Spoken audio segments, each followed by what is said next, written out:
It's a real kick for me to introduce this lady to you because I've known her for many years. We used to make the rounds together in New York when neither one of us had a job.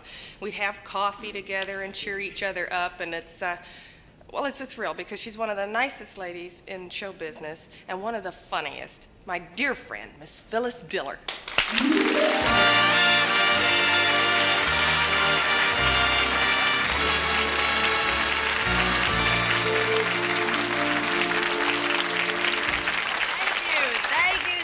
How do you like it? It's all made of tails.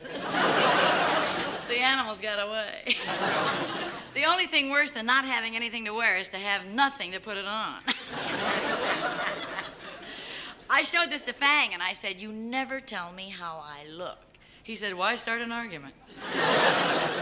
I said, "Fang, you know nothing about fashion. Have you seen the latest thing in men's clothing?" He said, "Yeah, women." Would you believe I'm turning gray?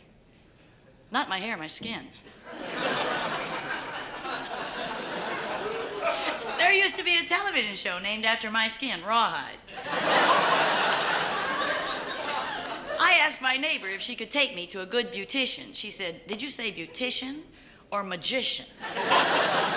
So she took me to her salon, and I asked the operator what was the first thing that we ought to do. And he said, "Notify next of kin." But he did say that I have inner beauty. Well, actually, what he said was, "I admire your guts."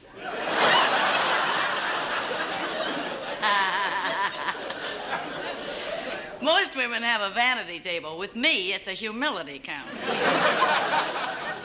The only woman in the world who makes me feel a little better about the way I look is Fang's sister, Captain Bligh.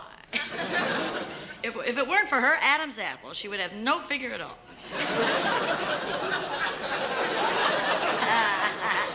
She traveled in India, and she laid down on a bed of nails, fell through. And I traveled downtown yesterday and got into a terrible mess. A cop asked me to pull over to the curb.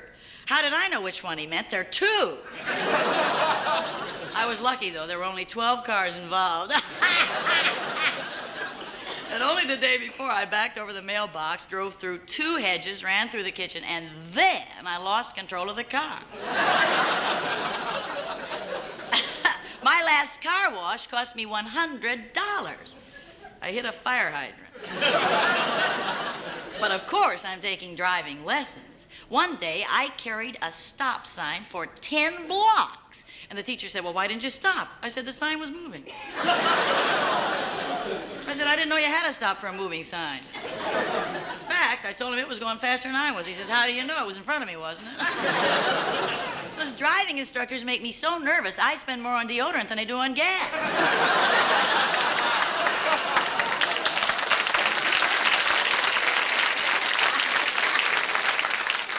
And then just the other day, Fang accused me of being immature just because he saw me rolling a hoop down the sidewalk. I just didn't have the heart to tell him that's all that's left of the car.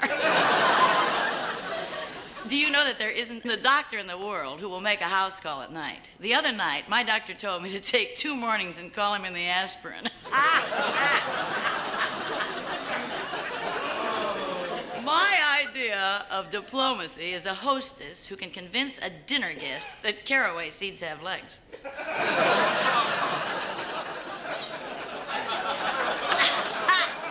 Of course, whiskey has always been Fang's favorite all-purpose medicine. He cried for 3 days when they discovered penicillin. In fact, he once crossed a mule with a cow to try to get a milk with a kick in it. Fang's big question about life is, can a man over 50 find happiness with a 12-year-old bottle of scotch? His breath is so bad, I wish there was some way to stop it. And he's so insecure, he had pockets made in his skin so he'd have someplace to put his hands when he's undressed.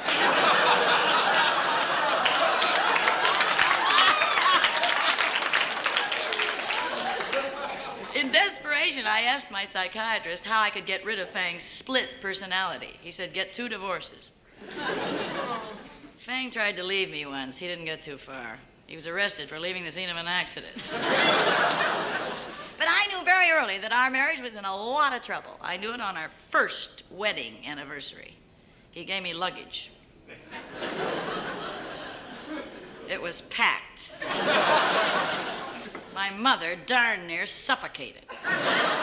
Thanks for watching. If this made you smile, tap that like button and subscribe. And don't forget to share your favorite moment in the comments.